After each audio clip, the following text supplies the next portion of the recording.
ರಾಜ್ಯದಲ್ಲಿ ಹಿಂದೂಗಳ ಮೇಲೆ ಹಿಂಸಾಚಾರ, ಅಮೆರಿಕದಲ್ಲಿ ಭಾರತೀಯರಿಂದ ಪ್ರತಿಭಟನೆ. ಸಿಲಿಕಾನ್ ಸಿಟಿಯಲ್ಲಿ ಮಳೆರಾಯನ ಅಬ್ಬರ, ರಸ್ತೆಗಳು ಜಲಾವೃತ, ಸಂಚಾರ ಅಸ್ತವ್ಯಸ್ತ. ತುಂಗಭದ್ರಾ ಜಲಾಶಯದ ಕೋಸ್ಟಲ್ ಗೇಟ್ ದುರಸ್ತಿ ವಿಚಾರ, ನದಿ ತೀರದ ಗ್ರಾಮಗಳಲ್ಲಿ ಎದುರಾಗಿದೆ ಪ್ರವಾಹದ ಆತಂಕ.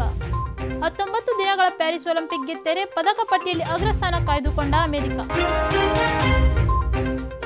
ನಮಸ್ಕಾರ ವೀಕ್ಷಕರೇ, ಅಕ್ಕ ಟಿವಿಗೆ ಸ್ವಾಗತ. ನಾನು ದೀಪಿಕಾ ಖತ್ರಿ. ಬಾಂಗ್ಲಾದೇಶದಲ್ಲಿ ನಡೆಯುತ್ತಿರುವ ಹಿಂಸಾಚಾರದಲ್ಲಿ ಸಿಲುಕಿಕೊಂಡಿರುವ ಹಿಂದೂಗಳನ್ನು ರಕ್ಷಿಸಬೇಕೆಂದು ಒತ್ತಾಯಿಸಿ ಅಮೆರಿಕದ ಹೂಸ್ಟನ್ನಲ್ಲಿ ಭಾರತೀಯರು ಪ್ರತಿಭಟನೆ ನಡೆಸಿದರು. ಹೂಸ್ಟನ್ನ ಶುಗರ್ಲ್ಯಾಂಡ್ ಸಿಟಿ ಹಾಲ್ನಲ್ಲಿ 300ಕ್ಕೂ ಹೆಚ್ಚು ಭಾರತೀಯರು ಹಾಗೂ ಬಾಂಗ್ಲಾ ಸಂಜಾತ ಹಿಂದೂಗಳು ಶಾಂತಿಯುತವಾಗಿ ಪ್ರತಿಭಟನೆ ನಡೆಸಿದರು. ಬಾಂಗ್ಲಾದ ಅಲ್ಪಸಂಖ್ಯಾತ ಹಿಂದೂಗಳ ಮೇಲೆ ಮಾಡಲಾಗುತ್ತಿರುವ ಹಿಂಸಾಚಾರವನ್ನು ತಡೆಯಲು ಮತ್ತು ಅವರ ರಕ್ಷಣೆಗೆ ಕ್ರಮ ಕೈಗೊಳ್ಳುವಂತೆ ಬೈಡೆನ್ ಆಡಳಿತಕ್ಕೆ ಒತ್ತಾಯಿಸಿದರು.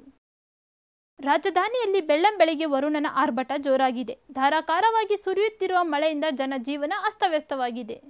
ಇಂದು ಬೆಳಗಿನ ಜಾವ 3 ಗಂಟೆಯಿಂದ ಆರಂಭವಾದ ಮಳೆ ಬಿಟ್ಟು ಬಿಡದೆ ಸುರಿಯುತ್ತಿದೆ. ಮೆಜೆಸ್ಟಿಕ್, ಮಲ್ಲೇಶ್ವರಂ, ಯಶವಂತಪುರ, ಯಲಹಂಕ, ಕೆಆರ್ ಪುರಂ ಸೇರಿದಂತೆ ಇನ್ನು ಹಲವು ಭಾಗಗಳಲ್ಲಿ ಮಳೆ ಮುಂದುವರೆದಿದ್ದು ರಸ್ತೆಗಳು ಜಲಾವೃತಗೊಂಡಿವೆ. ವಾಹನ ಸವಾರರು ಪರದಾಡುವ ಪರಿಸ್ಥಿತಿ ನಿರ್ಮಾಣವಾಗಿದೆ. ತುಂಗಭದ್ರಾ ಜಲಾಶಯದ 19ನೇ ಕ್ರಸ್ಟ್ ಗೇಟ್ ಚೈನ್ ಕಟ್ ಆಗಿರುವ ಘಟನೆ ನದಿ ಪಕ್ಕದ ಜನರಲ್ಲಿ ಆತಂಕ ಮೂಡಿಸಿದೆ. ಒಟ್ಟು 105 ಟಿಎಂಸಿ ಸಾಮರ್ಥ್ಯದ ಜಲಾಶಯ ಜುಲೈ 2ನೇ ವಾರದಲ್ಲಿ ಭರ್ತಿಯಾಗಿತ್ತು.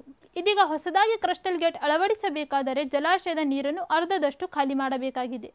ಆದರೆ ಜಲಾಶಯದಿಂದ ಅಧಿಕ ಪ್ರಮಾಣದ ನೀರನ್ನು ಹೊರಬಿಟ್ಟರೆ ನದಿ ಪಕ್ಕದ ಪ್ರದೇಶಗಳು ಮುಳುಗಡೆಯಾಗುವ ಸಾಧ್ಯತೆ ಇದೆ. ಸದ್ಯ 1 ಲಕ್ಷ ಕ್ಯೂಸೆಕ್ ನೀರನ್ನು ಜಲಾಶಯದಿಂದ ಹೊರಬಿಡಲಾಗಿದೆ.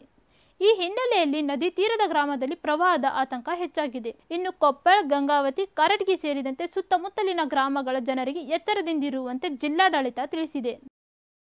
ದುನಿಯಾ ವಿಜಯ್ ನಟನೆಯ ಭೀಮ್ ಸಿನಿಮಾ ರಾಜ್ಯಾದ್ಯಂತ ಬಿಡುಗಡೆಯಾಗಿದ್ದು ಭರ್ಜರಿ ಸದ್ದು ಮಾಡುತ್ತಿದೆ. ಈ ಚಿತ್ರ ಈಗಾಗಲೇ 11.15 ಕೋಟಿ ರೂಪಾಯಿ ಹಣ ಗಳಿಸಿದ್ದು ಬಾಕ್ಸ್ ಆಫೀಸ್ನಲ್ಲಿ ಸೂಪರ್ ಹಿಟ್ ಆಗಿದೆ. ಮುಂದಿನ ದಿನಗಳಲ್ಲಿ ಕಲೆಕ್ಷನ್ ಮತ್ತಷ್ಟು ಹೆಚ್ಚಾಗುವ ನಿರೀಕ್ಷೆಯನ್ನು ಹೊಂದಿದೆ. ಸಮಾಜಕ್ಕೆ ಒಳ್ಳೆ ಸಂದೇಶ ಸಾರುವ ಕಥೆ ಇದಾಗಿದ್ದು ಮಾದಕ ವಸ್ತು ದಂಧೆಗಳ ಬಗ್ಗೆ ಅರಿವು ಮೂಡಿಸುವ ಸಿನಿಮಾ ಇದಾಗಿದೆ. ಗುರುವಾರ ಕನ್ನಡ, ಹಿಂದಿ ಭಾಷೆಗಳಲ್ಲಿ ಹಲವು ಚಿತ್ರಗಳು ರಿಲೀಸ್ ಆಗಿದ್ದು ಈ ಸಿನಿಮಾಗೆ ದೊಡ್ಡ ಮಟ್ಟದ ಸ್ಪರ್ಧೆ ಏರ್ಪಡಲಿದೆ. ಇವಿಷ್ಟು ಈ ಕ್ಷಣದ ಸುದ್ದಿಗಳು. ಸುದ್ದಿ ಹಾಗೂ ಮನೋರಂಜನೆಗೆ ಸಬ್ಸ್ಕ್ರೈಬ್ ಮಾಡಿ ಅಕ್ಕ ಟಿವಿ.